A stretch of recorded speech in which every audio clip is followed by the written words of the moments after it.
తాకట్లో ఉన్న మీ బంగారాన్ని విడిపించి ఆ రోజు ఆన్లైన్ రేటుకి కొంటాం. Sharma gold company. నమస్తే, మీరు చూస్తుంది సుమన్ టీవీ. నేను కీర్తి. ఈ రోజు నాతో పాటు ప్రముఖ ఆస్ట్రాలజర్ బ్రహ్మశ్రీ గోరుగుంట్ల సురేష్ బాబు గారు ఉన్నారు. నమస్తే సురేష్ బాబు గారు. కీర్తి గారు నమస్కారం అండి. కుంభరాశి వారికి మే 1 నుంచి 31 వరకు ఎలా ఉంటుందో తెలియజేస్తారా? ఈ మే మంత్ యొక్క విశిష్టత చెప్పుకున్నామండి. ఈ మే మంత్ మనకి వైశాఖ మాసంతో ఎక్కువగా ఉంటుందండి. లాస్ట్ 3-4 డేస్ తప్పక మనకి అక్షయ తృతీయ అయిపోతుంది అంటే ఇది స్టార్ట్ అయిపోతుంది. ఒక రకంగా మనం అక్షయ తృతీయ అయిపోయిన తర్వాత అనుకోవచ్చు, మే 1 నుంచి కూడా అనుకోవచ్చు. రాబోయే రోజులు అలా ఉన్నాయి, మనం డిస్కస్ చేద్దాం. ఈ మంత్ రాశిలో ముఖ్యమైన పండుగ మనకి పౌర్ణమి జరుపుకుంటారండి. దాని అక్షయ తృతీయ తర్వాత మనకి ఇంకొకటి ముఖ్యమైనది వైశాఖ మాసంలో ఉదక దానం చేయిస్తే విష్ణు తుల్యము, విష్ణులోక ప్రాప్తి అని మనకు చెప్తూ ఉంటారు. ఉదకం అంటే నీటిని దానం చేయటం. మనకి పూర్వకాలంలో అది ప్రొసీజర్ లాగా చేసేవాళ్ళం. పోయిన సంవత్సరం మేము ఈ ప్రొసీజర్ని బెంగళూరులో చేసాం. ఒకరికి 21 కలశాలు, రాగి కలశాలు తీసుకొని, రాగి చెంబు అని మన కామన్ లాంగ్వేజ్లో మాట్లాడుకుంటే రాగి చెంబు తీసుకొని రాగి చెంబుకి పసుపు కుంకుమ పెట్టి అందులో నీళ్లు నింపి స్వచ్ఛమైన నీళ్లు తాగటానికి ఒక యాలుక్కాయ కానీ కొంచెం గంధం కానీ ఒక వేసి బ్రాహ్మణ చేత వేదఘోష చేపిస్తూ ఉదక దానం ఇచ్చి ఒక ప్రక్రియ ఉంటుంది. ఇది ఒక ప్రక్రియ, ఒక 15-20 మినిట్స్ పడుతుంది. వాళ్ళందరి చేత చేపించి ఒక 21 చెంబులు దానం చేయించాం అనమాట. సో వాళ్ళకి ఆ వంశ పరంపరంగా ఉంది. ఆ చేపించుకున్న వాళ్ళకు కూడాను మంచి పండితులు అనమాట, బాగా హైలీ ఎడ్యుకేటెడ్. వాళ్ళ ఫ్యామిలీ అంతా ఒక సిస్టమేటిక్ ఎప్పటి నుంచి చేస్తున్న ప్రక్రియ అది. సో ఇది ప్రక్రియ ఒక క్లయింట్ చేపించామండి. 21 రాగి చెంబులతో నీళ్ళతో దానం చేపించాము. ఆ తర్వాత వాళ్ళు చెప్పిన ఫీడ్బ్యాక్ చాలా అమేజింగ్ అండి. వాళ్ళ పాపలో ఎక్స్ట్రీమ్ గా బాగా అకాడమిక్స్ లో పెర్ఫార్మెన్స్ చేయటం, తర్వాత వాళ్ళు ఇక్కడ కాకుండా అమెరికాలో ఆ పాపను చదివించాలనే ఉద్దేశంతో కూడా ఉన్నారు. ఆ తర్వాత అక్కడ SCIT ఒక ఎగ్జామ్ ఉంటుంది. ఈ ఎగ్జామ్ రాయటం, అక్కడ సెలెక్ట్ అవటం, బెస్ట్ యూనివర్సిటీలో మంచి రిజల్ట్ చెప్పారండి పాజిటివ్ గా. కానీ ఆ సాటిస్ఫాక్షన్ వేసవి కాలం కదండి. అవునండి. ఆ థర్స్ట్ దాహంలతో చాలా మంది ఉంటారు కదా, కడుపు నిండా అన్నం పెట్టినా కూడా దాహం తీసే అమ్మాయ అన్న ఫీలింగ్ మే మంత్ లోనే చేసామండి కరెక్ట్ గా. నాకు ఫస్ట్ ఎక్స్పీరియన్స్ అండి. రెండోది నాకు బాగా హ్యాపీ ఏంటంటే వాళ్ళకి అలా చేయటం వాళ్ళకి ఎప్పటి నుంచో ఉందంటండి. వాళ్ళ కుటుంబంలో వాళ్ళంతా వాళ్ళు కూడా మంచి పొజిషన్ లో బాగా సెటిల్ అయిపోయారండి. సెటిల్ అయిపోయి అది అందుకని మనకున్న ఆచార వ్యవహారాలు పద్ధతులు ఎప్పుడు పట్టుకొని ఉండాలండి. గ్రామ దేవతని, ఇష్టదేవతని, కులదేవతని, కులాన్ని, పద్ధతుల్ని పాటించాలండి. అది చూడండి, వాళ్ళు అంత హై పొజిషన్కి వెళ్ళినా కానీ హంబుల్గా ఈ చిన్న ప్రొసీజర్ చేయించారు. ఆ తర్వాత నాకు రిజల్ట్ చెప్పిన చాలా ఆనందం వేసి ప్రతిసారి అందుకని ఈ వీడియోలో ఈ వైశాఖ మాసంగా నాకు అది ఆ ఈవెంటే గుర్తొస్తుంది. అంటే నేను అందులో ఇన్వాల్వ్ అయ్యి 21 రాగి చెంబులు ఉదక దానం దగ్గరుండి చేయించేసి ఆ ప్రొసీజర్ చేయటం, ఆ తర్వాత హ్యాపీగా ఉండటం. మనం సీన్ కట్ చేస్తే వెరీ షార్ట్గా మనం చెప్పుకుంటే, ఎందుకంటే అలా కొంతమంది సిస్టంగా తెలిసి ఇంట్లో ఆచారం ఉండి చేయించుకుంటే అది వేరే. లేని వాళ్ళకి ఏం చేయాలి, అలా చేయలేని వాళ్ళు ఏం చేయాలంటే నీటిని అట్లీస్ట్ 1-2 చెంబులతో, రాగి చెంబుతో నేను చెప్పిన విధంగా దానం చేసి ఆ చెంబుతో సహా వాళ్ళకి ఇచ్చేస్తే ఎంతో పుణ్యం వస్తుందండి. తర్వాత మనకి అంత కూడా చేయలేనప్పుడు మనం నీటిని దానం చేయాలి. ఏం చేయాలి, మనకి ఇప్పుడున్న ఈ కాలమాన పరిస్థితుల ప్రకారం కొన్నిసార్లు ఇళ్లలో ఉంటాం, కొన్నిసార్లు పీజీల్లో ఉంటాం, కొన్నిసార్లు బయట జాబులు ఎక్కడెక్కడో ఉంటాం, ఫారిన్లో ఉంటాం, అన్ని చేయలేకపోయినా అట్లీస్ట్ ఒక కేసు వాటర్ బాటిల్ మన కార్లోనే ఎక్కడో పెట్టుకొని దారిలో వెళ్ళేటప్పుడు రోడ్ల మీద కూర్చొని ఉంటారు, వాళ్ళకి కనుక ఒక్కొక్క బాటిల్ ఇచ్చుకుంటూ వెళ్ళిపోతే ఆ బాటిల్లో నీళ్లు వాళ్ళకి తాగితే అది దానం చేసినట్లే. Modernised version of doing it. మనం అది చేయలేం, చేస్తే వెల్ అండ్ గుడ్. ఓకే, మన ఇదన్నా అట్లీస్ట్ 1-2 కేసులు పెట్టుకోండి. కార్లోనో వెళ్ళేటప్పుడు పెట్టుకొని వెళ్ళేటప్పుడు ఒక బాటిల్ ఇచ్చేసుకుంటూ వెళ్ళిపోండి. లేదంటే ఏదో ఇప్పుడు మనకి చాలా పెళ్లిళ్ళు జరుగుతూ ఉంటాయి, తర్వాత జాతరలు జరుగుతూ ఉంటాయి, ఊళ్ళు చాలా జరుగుతూ ఉంటాయండి, గుళ్ళల్లో రకరకాలు జరుగుతూ ఉంటాయి. వాటికి నీటిని ఆ బాటిల్స్ అన్ని ఫ్రీగా ఇచ్చేసేయండి, దానం చేయండి. ఈ మాసంలో చేస్తే చాలా చాలా పుణ్యం. ఎందుకంటేనండి ఉదకం నారాయణీయం అంటారు, అంటే నీరే నారాయణుడు అంటారు. తర్వాత ఎప్పుడైతే మనకి నారాయణ సేవ చేస్తూ ఉంటామో, మాధవ సేవే మాధవ సేవ అన్నట్లు మనిషికి సేవ చేస్తూ ఉంటామో అది నారాయణకి సేవ చేసినట్లు అవుతుంది. ఎప్పుడైతే నారాయణకి సేవ చేస్తామో నారాయణ పాదాల చెంత లక్ష్మీదేవి కూర్చొని ఉంటుంది. లక్ష్మీదేవి స్థిరంగా కూర్చుని ఉంటే ఒకే ఒక ప్లేసు నారాయణ పాదాలు. అందుకని మనం మంచి పనులు చేస్తూ ఉంటే ఏం చెప్తారంటేనండి, కొన్ని మనం చేసిన పనుల వల్ల ఇమ్మీడియట్లీ మనకి రిజల్ట్ రాకపోవచ్చు, కానీ మన తరతరాలు ఖచ్చితంగా మన సంతానాన్ని, వాళ్ళ కీర్తిని, వాళ్ళ ఉన్నతిని కాపాడుతూ ఉంటాయండి. అది ఇప్పుడు కాపాడుకోవాలండి. సో ఈ వైశాఖ మాసంలో అదృష్టం మనకి తులారాశి వాళ్ళకు కూడా మనం రాశి ఫలాలు చెప్పుకోబోతున్నాం కాబట్టి 12 రాశుల వాళ్ళు ఖచ్చితంగా ఈ చిన్న పని చేయండి, ఉదక దానం చేయండి. అంటే వెరీ సింపుల్. Yes. అది మీ స్టైల్లో మీరు చేయండి. మనుషులక పక్షులక జంతువులక అన్నది ఎక్కడైనా చేయొచ్చు, ఏ ప్రకారంగా అయినా కానీ చేసినా కానీ వాటర్ బాటిల్ తీసుకుని వాళ్ళకి ఇచ్చేసేయండి. వీలైతే చక్కగా సద్బ్రాహ్మణులను పిలిపించుకొని వేద ఘోష చేస్తూ ఇప్పించండి, లేదంటే దానం తీసుకుని ఒక ప్రొసీజర్ ఉంది, ఆ ప్రొసీజర్ ప్రకారం చేయించండి. ఎలా ఎంత చక్కగా చేస్తే మీకు అంత రిజల్ట్ ఉంటుంది. ఒక ముక్కలా చెప్పాలంటే కుంభరాశి వాళ్ళకి చాలా రిలీఫ్ ఇచ్చే మంత్ అని మనం చెప్పుకోవాలి. ఓకే. నేను ఎవరైనా గనక ఈ రాశి ఫలాలు మనకి ఉగాది రాశి ఫలాలు కనుక చూడకుండా కుంభరాశి వాళ్ళు ఒకసారి చూడండి, అందులో చాలా డీటెయిల్గా చెప్పాను నేను. ఈ కుంభరాశి వాళ్ళకి పీక్ స్టేజ్ ఆఫ్ ఏలినాటి నుంచి నార్మల్ స్టేజ్కి ఏలినాటిలో 3 స్టేజ్లు ఉంటాయి అనమాట. బిగినింగ్ స్టేజ్, తర్వాత మధ్య పీక్ స్టేజ్ అంటారు, మళ్ళీ తగ్గుతుంది అనమాట. సో ఇట్లా నుంచి ఇట్లా వస్తున్నారు, గ్రాఫ్ తగ్గిపోతుంది. డీప్ క్రైసిస్ నుంచి మళ్ళీ రొటీన్ అవుతూ ఉంటారు. అందుకని మొన్న శని కూడాను 70% తన యొక్క ప్రభావాన్ని కోల్పోతూ ఉంటాడు అనమాట, స్లోగా డే బై డే. ఓకే.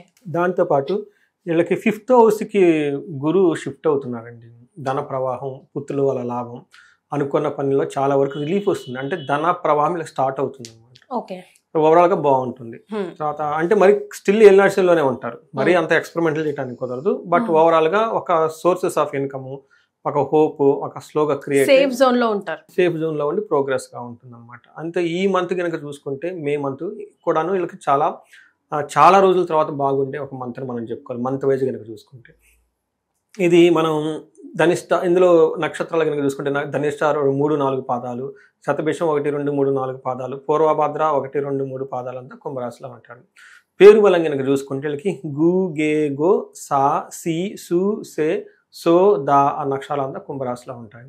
మనకి గ్రహస్థితిని బట్టి కనుక చూసుకుంటే గ్రహం సూర్యుడు వృషభ రాశిలోకి సంచారం, బుధుడు మేషరాశిలోకి, శుక్రుడు మీనంలోకి, కుజుడు కర్కాటక రాశిలోకి ప్రవేశిస్తే, కర్కాటక రాశిలో వాళ్ళు ఆల్రెడీ ఉన్నారండి.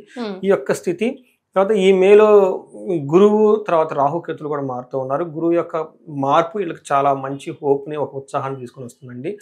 గురువు చేంజ్ వల్ల బాగా ఉపయోగపడే రాశులు ఏదైనా ఉందంటే ఈ రాశి వాళ్ళని మనం చెప్పుకోవాలి. ఎందుకంటే 5th హౌస్లో గురువు ఉండటం వల్ల లక్ని యాక్టివేట్ చేస్తుంది వీళ్ళకి.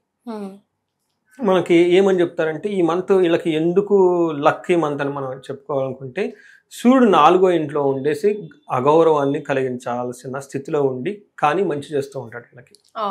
విపరీత వేద అంటారు అది. అది జ్యోతిష శాస్త్రంలో వెరీ వెరైటీ అనే కాన్సెప్ట్. అది మన ఇద్దరం మాట్లాడుకుంటూ ఉన్నాం, మధ్యలో ఎవరిని వచ్చి అడ్డు వచ్చారనుకోండి ఏమవుతుంది, ఆ కన్వర్జేషన్ చెడిపోతుంది, డైల్యూట్ అయిపోతుంది. మన ఇద్దరం పోట్లాడుకుంటున్నాం అనుకోండి, మధ్యలో ఇంకొకళ్ళు వస్తే ఏమవుతుంది, అది డైవర్ట్ అయిపోతుంది. అలానే యాక్చువల్గా సూర్యుడు వీళ్ళకి ఇబ్బందిని పెట్టాలి, కానీ మధ్యలో వేరే గ్రహం, అది కూడా బుధ గ్రహం అడ్డు రావటంతో అది డైల్యూట్ అయిపోతుంది అన్నమాట సూర్యుని యొక్క ప్రభావం. ఇది ఒకటి.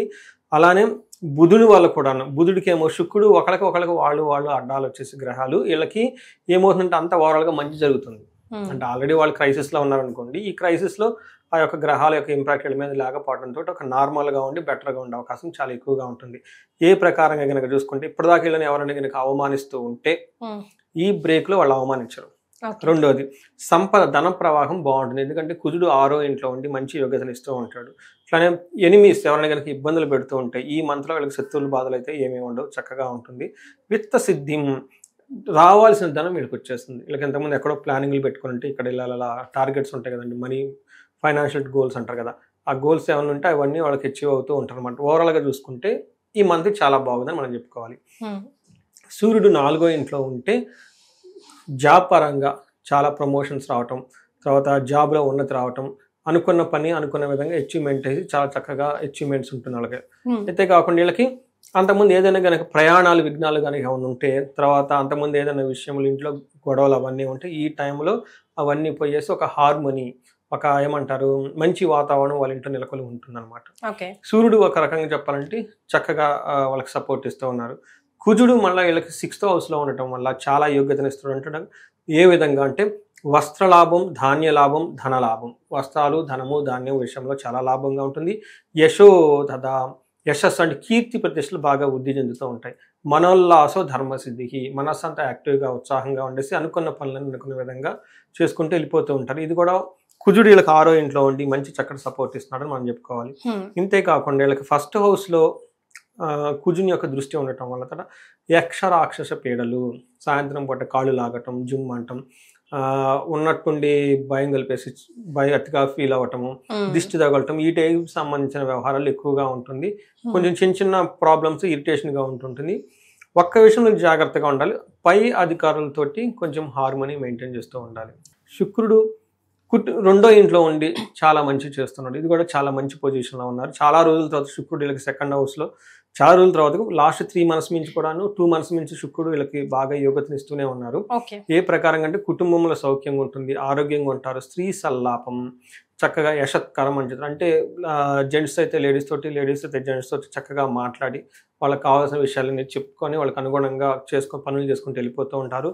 దేహ సౌఖ్యం, శరీరం అంతా చాలా సౌఖ్యంగా ఉంటుంది. వస్త్రలాభం, షాపింగ్స్ అవన్నీ చేసేసి మంచి కావాల్సినవి కొనుక్కుంటారు అనమాట. ఈ ప్రకారంగా ఇంకా శుక్రుడిని చూసుకుంటే ప్రభావంతో ఇప్పుడు చెప్పిన విషయాలు కాకుండా టయానికి ఫుడ్ తినటం, బహుమతులు పొందటం, తర్వాత అప్రిసియేషన్స్ రావటం, కుటుంబం అంతా వృద్ధి చెంది చక్కగా ఉంటుంది. మనం ఏ ప్రకారంగా కనుక చూసుకున్నా కుంభరాశి వాళ్ళకి చాలా చక్కగా ఉంది గ్రహాల యొక్క స్థితిని బట్టి. రైట్. మరి నక్షత్రాల ప్రకారం ఎలా ఉంటుందండి? నక్షత్రం చూసుకున్నాం అనుకోండి, ధనిష్ట, శతభిషం, పూర్వభద్ర 3 నక్షత్రాలు. ధనిష్ట నక్షత్రం కనుక చూసుకుంటే వీళ్ళకి జయప్రదంగా ఉంటుంది, ధనలాభం ఉంటుంది, విశేష ధనలాభం ఉంటుంది. అయితే ఛాలెంజెస్ ఎక్కడంటే బంధనము, ధనహీనత, డబ్బుకి కొంచెం ఇబ్బంది పడుతూ బంధించబడినట్లు ఉంటారు. శతభిష నక్షత్రం వాళ్ళకి జయప్రదంగా ఉంటుంది, ధనలాభం ఉంటుంది, విశేష ధనలాభం ఉంది, మృష్టాన్నం, చక్కగా పార్టీలు ఫంక్షన్కి వెళ్ళి చక్కగా ఎంజాయ్ చేసేస్తూ ఉంటారు. ఛాలెంజెస్ ధనహీనత, బంధనము, బంధించబడినట్లు ఉంటారు. పూర్వభాద్ర నక్షత్రం వాళ్ళకి ఐశ్వర్యప్రదంగా ఉంటుంది, జయప్రదంగా ఉంటుంది, విశేష జయప్రదంగా ఉంటుంది, ధనలాభం ఉంటుంది, మృష్టాన్న భోజనం. ఛాలెంజెస్ ఎక్కడంటే ధనహీనత, బంధనము, బంధించబడినట్లు ఉండే సిచ్యువేషన్స్ ఉంటాయి. ఇక్కడ బంధనం అంటే చాలామంది ఫిజికల్గా అనుకుంటారు, కాదు, మెంటల్గా ఎలా వెళ్ళాలి, కన్ఫ్యూజన్ స్టేజ్లో ఉండి ముందుకెళ్తే ఏంటి, వెనక్కి ఏంటి, ఒక టఫ్ అయిన సిచ్యువేషన్స్ ఉండే అవకాశం వీళ్ళకి ఎక్కువగా ఉంటుంది. సో ఇది వీళ్ళకి నక్షత్రం ప్రకారం. ధనిష్ట వాళ్ళకి స్త్రీ నాశనం, బుద్ధి నాశనం, స్త్రీల ద్వారా అనవసరంగా ఖర్చులు పడే అవకాశం ఎక్కువగా ఉంటుంది, కేర్ఫుల్గా ఉండాలి. ఇది కూడా May 16th నుంచి మంత్ ఎండ్ వరకు డేట్స్ గుర్తు పెట్టుకోండి. స్త్రీ నాశనం అంటే వీళ్ళకి బాగా సంబంధించిన లేడీస్ కానీ ఇంకొకరు కానీ ఎవరైనా ఉంటే ఇంట్లో కానీ బయట కానీ వాళ్ళకి ఏదో ప్రాబ్లం అయి తద్వారా వీళ్ళు ఇబ్బందులు పడతారు. రెండోది బుద్ధి నాశనం, వీళ్ళు రాంగ్ డెసిషన్ తీసుకునే అవకాశం కూడా ఎక్కువగా ఉంది, కేర్ఫుల్గా ఉండండి. తర్వాత శతభిష నక్షత్రం వాళ్ళకి బుద్ధి నాశనం, అగైన్ వాళ్ళ బ్రెయిన్ రాంగ్ డెసిషన్ తీసుకుంటూ ఉంటారు. అంటే ఏంటి, మనకి ఏం చెప్పుకోవాలి, బుధుడి ద్వారా రాంగ్ డెసిషన్ అంటే ఏదన్నా కొనేటప్పుడు అమ్మేటప్పుడు రాంగ్ డెసిషన్ తీసుకోవటం, ఎక్కువగా ఆర్డర్లు పెట్టుకొని క్యాన్సిల్ చేసుకోవటం, ఇలా రాంగ్ డెసిషన్ తీసుకునే అవకాశం ఎక్కువగా ఉంది.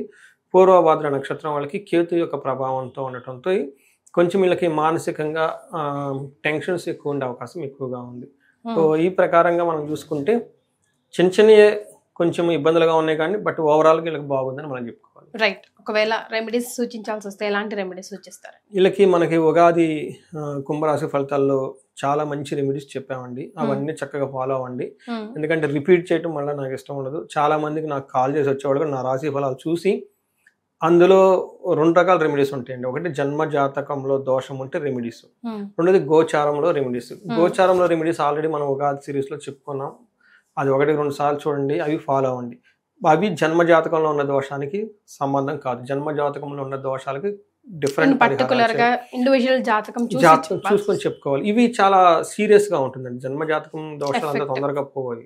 చాలా మంది అందుకని మేము అన్ని తిరుగుతున్నామండి, పెళ్లి కాలేదు అంటే దోషం ఉంటే జన్మ జాతకంలో కాదండి. అది మామూలుగా ఇందులో అయితే మనకి గోచారంలో ఉంటే చెప్పొచ్చు ఇవి కాకపోతే నెక్స్ట్ ఇయర్ అవుతుంది, అనుకూలంగా ఉంటుంది, ఈలోపు కావాలనుకుంటే ఇవి చేయండి అని. అది మనకి టెంపరీ. బట్ జన్మ జాతకంలో ఉన్నప్పుడు సీరియస్గా ఉన్నప్పుడు వాటి యొక్క తీవ్రతను చూసి 2, 3, 4 పారామీటర్స్ కూడా వాళ్ళకి ఎఫెక్ట్ అవుతాయి. అప్పుడు ఎంత తీవ్రతలో ఉందని దాన్ని బట్టి పరిహారాలు కూడా సీరియస్గానే చేయాలి. అవి కూడా 3 days, 4 days, 5 days కూడా పడతాయి. అలానే చేయాల్సిన మనకి బ్రాహ్మణులు అంటారు కదండి, పండితులు, వాళ్ళు కూడాను 25 నుంచి 35 మంది కూడా రావాల్సి ఉంటుంది. సో ఇది పెద్ద ప్రోగ్రామ్, అంత ఈజీ కాదు. కలశాలు పెట్టుకోవాలి, పండపరాధన చేసుకోవాలి, హోమాలు యజ్ఞాలు చేయాలి, దానాలు చేయాలి, లెంతీ ప్రొసీజర్. ఇది 1-2 days పడుతుంది కదండి, 3 days కూడా పట్టొచ్చు. ఓకే. మొన్న ఒకటి వచ్చిందండి ప్రోగ్రామ్, కదిరి లక్ష్మీనారాయణ స్వామి టెంపుల్ కదా, ఆ కదిరిలో వచ్చారు గవర్నమెంట్ ఎంప్లాయీస్, 37 years వచ్చినా పెళ్లి కాలేదు. సో ఇలాంటి ఛాలెంజింగ్గా ఉన్నాయి, ఛాలెంజింగ్గా చేస్తాం. ఖచ్చితంగా పెళ్ళి అవ్వాలి. పెళ్ళి ఎందుకు కాదండి, ఎవరెవరికో పెళ్ళి అవుతుంది. గవర్నమెంట్ జాబ్ చేసే వాళ్ళకి పెళ్లి కాకుండా ఉంటుంది, ఆ దోషం ఉన్నప్పుడు అట్లానే ఉంటుంది. అందుకని వాళ్ళకి 1-2 సార్లు రెమెడీస్ అవన్నీ చేసుకుంటే ఖచ్చితంగా పెళ్ళి అవుతుంది. పెళ్లి కాకుండా ఏమి ఉండదండి. ఇప్పటివరకు మేము హ్యాండిల్ చేసిన ఏది కాలేదన్నది లేదు. రైట్. సో కుంభరాశి వారికి May 1 to 31 ఎలా ఉంటుందో తెలియజేయడంతో పాటుగా రెమెడీస్ని కూడా సూచించారు. ముఖ్యంగా ఏంటంటే ఇదివరకు మనం ఉగాది రాశి ఫలాల్లో చెప్పినవి చూసి అవి తూచా తప్పకుండా ఫాలో అయ్యమని ఒక డెసిషన్కి అయితే వచ్చేసారు. రైట్, చాలా సంతోషం అండి. ధన్యవాదాలు.